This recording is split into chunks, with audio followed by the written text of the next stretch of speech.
Struggling with the first few seconds of your speech? Well, you're not alone. That moment when you step up, clear your throat, and suddenly your mind goes blank. Or worse, you start rambling and you can literally feel the audience losing interest. Sounds familiar? Well, we've all been there. But here's the good news. Starting a speech doesn't have to feel awkward and pressured. In fact, with just a few steps, you can start strong, grab attention, and set the tone for the rest of an engaging talk. And today, in this video, I'm going to show you exactly how to do it. So let's dive in. Here's a step-by-step guide to build a strong speech opening. Step 1. Know your first words word for word. Here's a secret. Some of the best speakers in the world don't wing their opening lines. They script them and practice them like a performance. And it makes sense. The first sentence sets the tone. Now imagine these two different speech openings. Today I'm going to speak about public speaking, and it's a very interesting topic, so please pay attention. Versus this one. Let me take you back to a moment that changed the way I see public speaking forever. Which one grabs your attention?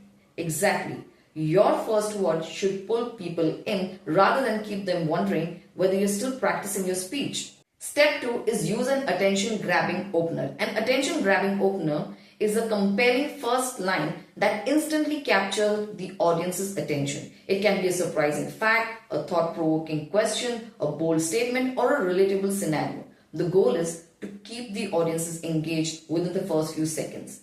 Find a suitable, strong attention-grabbing opener.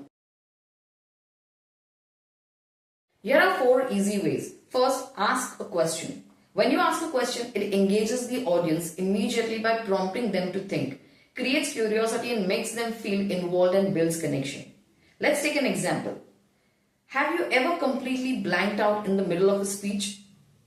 Second method, tell a story. Humans are wired to respond to stories. Stories are memorable and relatable. They create an emotional connection with the audience. A well-crafted story can set up the theme of your speech effectively. Third way is by sharing a surprising fact. It shocks or intrigues the audiences and makes them curious. It works well for a data-driven topic. Fourth is to use humor. It instantly breaks the ice and relaxes the audience, makes you more likable and relatable. Let's take an example. Did you know the fear of public speaking ranks higher than the fear of death? It means that people rather be in cascade than read a eulogy. This example showed how it shared fact and was also humorous. Now, pick any one or combination attention grabber that feels right for you and your speech. If you're giving a motivational speech, then a personal story works great. If you're presenting data, a surprising fact might be perfect. In the description box, I've dropped a link to access 15 attention grabbing openers that will make it easy. Next, step 3 is to set the right energy. Now, once you have nailed your opening line, the next step is to own the room, and that starts with eye contact. Look at your audience like you're having conversation and not giving a monologue. Pace yourself. Don't rush through your first line. Pause, let your words land. And third is posture. Stand tall, shoulders relaxed. Remember, your body speaks before even your words do. Now, I know what you're thinking. This all sounds great, but how do I actually practice it? Here's what will help you. Use of cue cards. Write down just your first sentence and glance at it if needed. Second, practice with timer. Give yourself 10 seconds to deliver your opening smoothly. Third is to record yourself. This is a game changer. Seeing yourself helps you adjust your tone and energy. And hey, don't stress about sounding perfect. The goal is to sound natural and engaging and not rehearsed. Here are some of the common mistakes one tends to commit before and during the speech. First, starting with filler words like so yeah. This makes you sound unsure. Instead, take a deep breath and go straight into the first line. Second is apologizing.